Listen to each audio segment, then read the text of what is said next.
अगला टॉपिक है हमारा गॉस प्रमेय के अनुप्रयोग। इसमें सबसे पहले है कि अनंत लंबाई के एक समान आवेशित सीधे तार के कारण विद्युत क्षेत्र।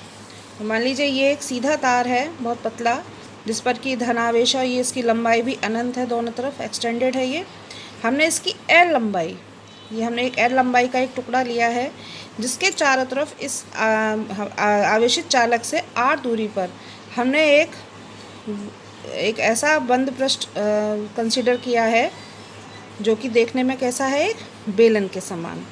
इस पृष्ठ के ऊपर एक हमने छोटा सा पृष्ठ क्षेत्रफल छोटा सा पृष्ठ लिया है जिसका हम पृष्ठ क्षेत्रफल लेंगे ds और जिसका क्षेत्रफल सदिश होगा ds सदिश।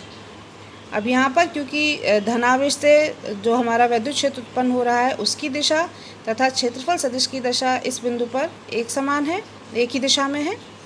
अतः इस स्थिति के लिए जो हम गॉस का नियम लगाएंगे तो क्या आएगा, देखते हैं कि एक समान आवेशित सीधे तार के लिए गोलीय पृष्ठ एक बेलन होगा। यदि रेखीय आवेश घनत्व लैम्डा है तो गॉसी पृष्ठ से बद्ध कुल आवेश, ये हमारा जो गॉसी पृष्ठ हमने लिया है इससे बद्ध कुल आवेश हमारा होगा Q बराबर लैम्डा एल।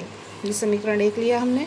अब हम गॉस की प्रमेय से देखेंगे phi E is equals to close integral E dot D S Q upon is equals to Q upon epsilon naught.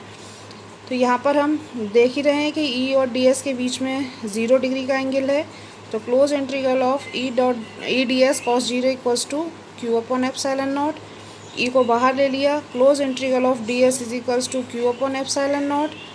D s की वैल्यू है 2 पाई आर एल, जो कि हमारे बेलन का संपूर्ण पृष्ठ का वो पृष्ठीय क्षेत्रफल का फॉर्मूला होता है।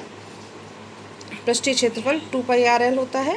तो E into 2 pi R L हमारा E into close integral of d s की वैल्यू हो जाएगी।